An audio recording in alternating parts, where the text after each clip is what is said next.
ओम शांति भाग्य विधाता भाग 2। इस पुस्तक में आज हम पढ़ेंगे बाबा ने मुझे मास्टर दाता बना दिया। इस विषय पर ब्रह्मा कुमार डॉक्टर बलवंत भाई जी अपने अनुभव सुनाते हैं। चलिए आज हम इसे पढ़ते हैं।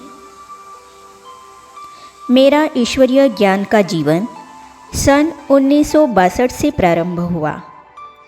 उन दिनों मैं 25 वर्ष का था और दिल्ली में ही एक साधारण पद पर कार्यरत था। भारतीय सनातनी परंपरा के अनुसार मैं मस्तक पर तिलक लगाया करता था। एक दिन एक ब्रह्मा कुमार भाई ने इस तिलक के संबंध में मुझसे चर्चा की और इसे मस्तक पर धारण करने के आध्यात्मिक रहस्य से परिचित कराने के लिए मुझे राजयोग सेवा केंद्र पर ले गया।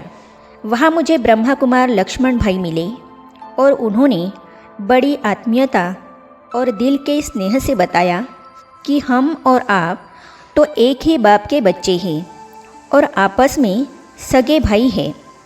उनकी इन बातों से मैं हैरत में पड़ गया, लेकिन मेरी यह हैरत उस समय असीमित खुशी में बदल गई जब मुझे मालूम पड़ा कि परमपिता परमात्मा शिव के बच्चे हम सभी आत्माएं और साकार पिता प्रजापिता ब्रह्मा के बच्चे हम सभी साकारी मनुष्य सगे भाई बहनें ही हैं। जैसा अन्न वैसा मन, यह समझ मिली। ब्रह्मा कुमारी सुंदरी बहन ने मुझे ईश्वरीय ज्ञान समझाना प्रारंभ किया, परंतु ज्ञान समझने की तुलना में मुझे वहाँ के दिव्य और पवित्र वातावरण ने दिल की गहराई तक प्रभावित किया और मुझे लगा कि ये बहनें तो दिव्य शक्तियाँ हैं, साक्षात देवियाँ हैं।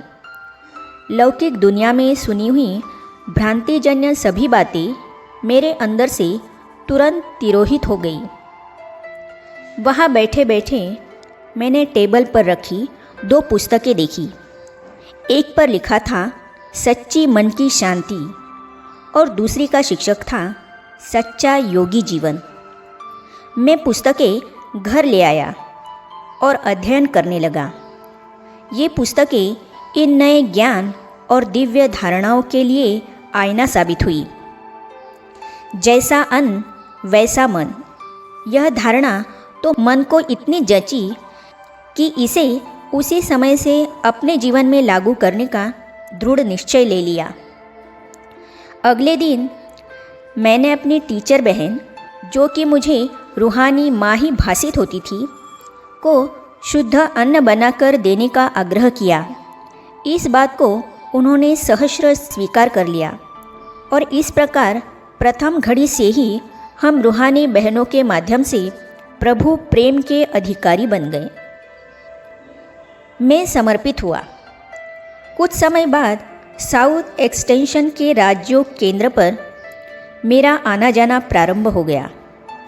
एक दिन बाबा के महावाक्यों में आया कि बाबा को झाटकू अर्थात तुरंत समर्पण होने वाले बच्चे चाहिए। मुरली में यह भी लिखा था कि माया झाटकू बनने में अवश्य बाधा डालेगी, परंतु विजय भी तुम्हारी ही होगी।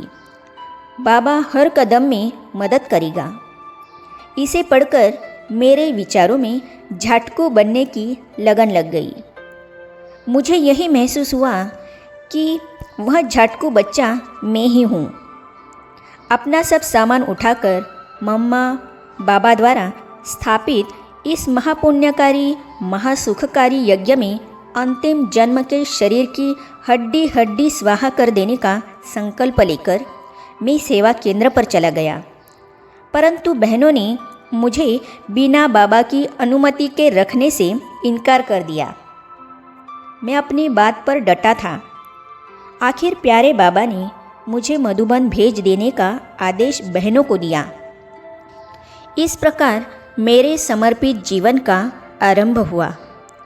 लगभग सप्ताह भर बाद मैं मधुबन पहुंच गया। मधुबन पहुंचने पर प्यारे बाप दादा से मुलाकात का समय निश्चित हुआ और हम छोटे हॉल में बैठ गए।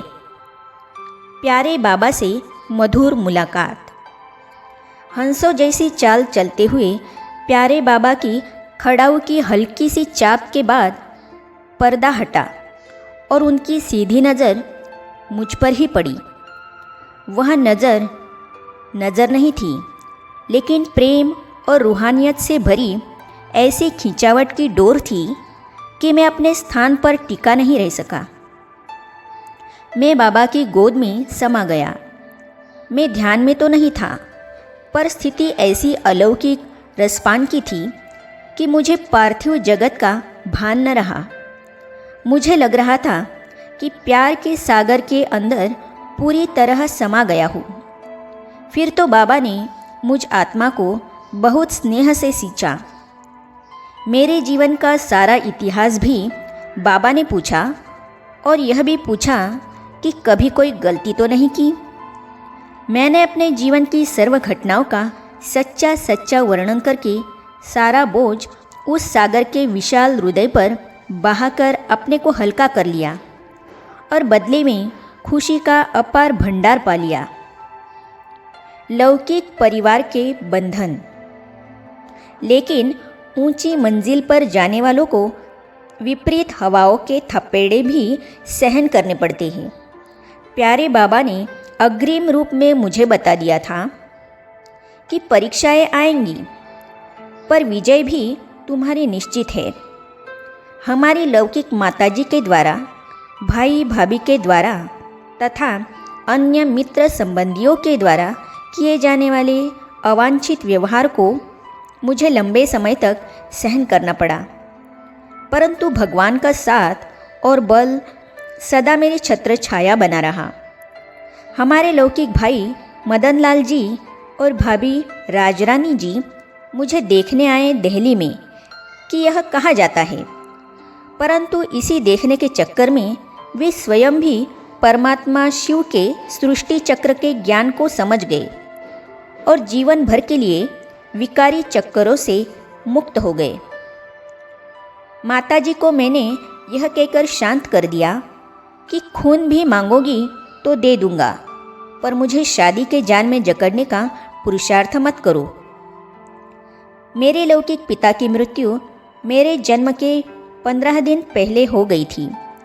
इसीलिए पिताश्री ब्रह्मा बाबा जब भी मधुबन का अलौकिक अनुभव पूछते थे तो मैं यही कहता था कि तीनों पिता अर्थात शारीरिक पिता, आत्मा के अविनाशी पिता और ईश्वरीय ज्ञान में नया जन्म देने वाले अलौकिक पिता आप में अनुभव होते हैं। हो भी क्यों न। ब्रह्मा का भाग्यशाली रथ अलौकिक और पारलौकिक दोनों का संगम स्थल जो था।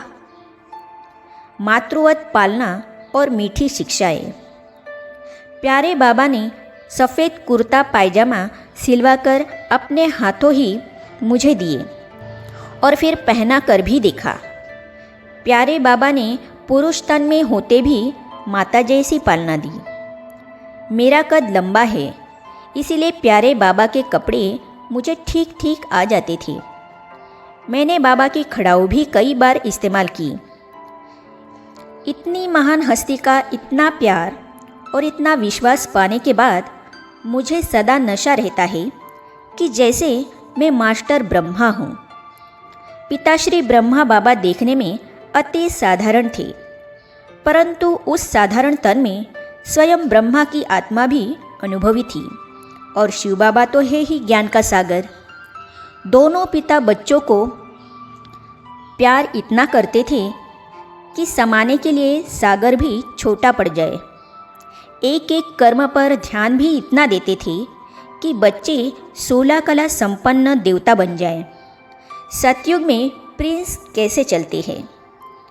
एक बार की बात है कि मैं बाबा के कमरे के सामने वाले हवाई महल में सीढ़ियाँ एक ही छलांग में पार कर रहा था।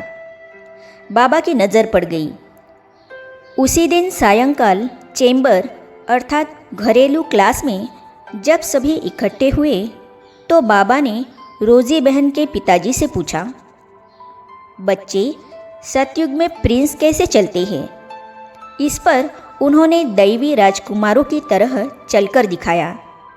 इसके बाद बाबा मेरी ओर मुखातिब हुए और सहज भाव से पूछा, बलवंत, बंदर कैसे चलते हैं? मैं तुरंत प्यारे बाबा के इशारे को समझ गया और बाबा से वायदा किया कि आगे से मैं दैवी चाल से ही चला करूँगा। इस प्रकार प्यार के सागर ने अनजानेपन में व्यक्त किए गए मेरे हल्के संस्कार को सदा के लिए मिटा दिया। बुखार होते भी इच्छा पूरी की। बाप दादा के साकारी चरित्रों का क्या वर्णन करें? किसी ने ठीक ही कहा है, 7 समंदर मसी करूँ, अर्थात उस दुखों का हरण करने वाले हरि के गुणों का लेखन वर्णन असंभव है। एक बार मैं दिल्ली जा रहा था, परंतु पहले बाप दादा के साथ खेलकर बाद में जाने का मेरा दिल था। बाबा को बुखार था। मैं बाबा के पास पहुंच गया और अपने दिल की बात बताई। बाबा ने तभी दादा विश्वरतन को नेट लगाने को कहा। तभी बड़ी दीदी मनमोहिनी दादी, जो 1984 में अव्यक्त हो गई, आ गई और बाबा से बोली, बाबा आपको तो बुखार है। बाबा ने तुरंत उत्तर दिया, फिर क्या हुआ? बुखार तो इस साकार को है ना, पर इस बच्चे को तो शिव बाबा के साथ खेलना है। सदा देने की मुद्रा में रहो। भगवान को दाता कहा जाता है। उन्हें तीनों लोकों में और तीनों कालों में कुछ भी अप्राप्त नहीं है। वे किसी से कुछ भी नहीं लेते हैं, सदा दाता है। वे हमें भी मास्टर दाता बनना सिखाते हैं। एक बार मैं स्थूल धनराशि, जो मैंने बड़े प्यार और सावधानी से सहेजी थी, लेकर बाबा के सामने गया और बाबा के हाथ में वह धनराशि देनी चाहिए, परंतु बाबा ने हाथ लगाने से तथा छूने से भी इनकार कर दिया। वह धन यज्ञ का कारोबार संभालने वाली बहन को संभलवा दिया। मेरा दिल थोड़ा छोटा होने लगा। बाबा तुरंत ताड़ गए। उन पिताओं के पिता के पास बच्चों के मन के भाव जिस तीव्र गति से पहुँचते थे, उसी गति से हम समाधान भी पा लेते थे। बाबा ने तुरंत हाथ के 2 पोज बनाकर दिखाए। एक पोज था देने की मुद्रा वाला। बाबा ने फिर पूछा, बच्चे कौन सी मुद्रा अच्छी लगती है? मैंने कहा, बाबा दाता वाली। बाबा ने कहा, बच्चे जीवन में सदा देने की मुद्रा में रहो, मास्टर दाता बनकर रहो। सबके सामने नज़र लग जाएगी। प्रजापिता ब्रह्मा ऐसे तो सारी प्रजा के पिता है, फिर भी हमेशा कहते हैं कि सर्विसेबल अर्थात सेवा करने वाले बच्चे बाप को अति प्यारे हैं। उन बच्चों के प्रति बाप का अति प्यार कई बार ऐसे प्रकट होता है कि रोमांच खड़े हो जाते हैं और हृदय धन्य धन्य का गुंजार करने लगता है। एक बार जब मैं जयपुर से सेवा करके लौटा तो बाबा झोपड़ी में कुछ विशिष्ट व्यक्तियों से मिल रहे थे और उन्हें माखन कोकी प्रसाद के रूप में खिला रहे थे। एक एक करके जब सब बाबा के पास जा रहे थे तो मैंने भी जाने की कोशिश की, लेकिन ब्रह्मा बाबा ने मुझे युक्ति से टाल दिया। दोबारा बारी आई और दीदी ने भी इशारा किया कि बाबा बलवंत भाई भी बैठा है, तो भी बाबा ने युक्ति से मुझे टाल दिया। मेरा चेहरा ही उतर गया। परंतु जो ही वे विशिष्ट व्यक्ति झोपड़ी से बाहर निकले, बाबा ने इशारे से मुझे अपने पास बुलाया और सारी माखन कोकी मेरे सामने रखकर कहा, खाओ बच्चे खाओ, हम दोनों मिलकर खाएंगे। सबके सामने तो नज़र लग जाएगी। मेरा चेहरा जो उतर गया था अब खुशी में फूला नहीं समा रहा था। हर उपलब्धि के पीछे सर्वशक्तिवान का हाथ। आत्माओं के परमपिता शिव बाबा और मानवता के सर्वोच्च पिता ब्रह्मा बाबा की पालना की पद्मा पदम भाग्य ने मेरी धारणाएं स्वतः ही श्रेष्ठ बना दी है। मेरे जीवन की हर उपलब्धि के पीछे उन्हीं सर्वशक्तिवान, रहमदिल, खुदा दोस्त भगवान शिव का साथ और हाथ है। उन्होंने ही मुझे निहाल और मालामाल किया है।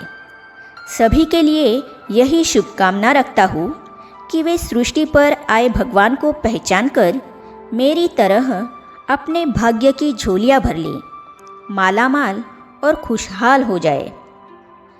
आगे हम पढ़ेंगे। बाबा ने कहा, बच्चा मन बुद्धि से समर्पित है। इस विषय में ब्रह्मा कुमार विनोद जैन जी अपने अनुभव सुनाते हैं, तो इसे हम पढ़ेंगे अगली कड़ी में। तो ये जानने और पढ़ने के लिए इस चैनल को सब्सक्राइब करने के साथ ही साइड में जो बेल आइकॉन है उसे भी क्लिक कीजिए, ताकि आने वाली सभी वीडियो और अब तक की सारी वीडियो आप तक पहुंचती रहेगी। ओम शांति।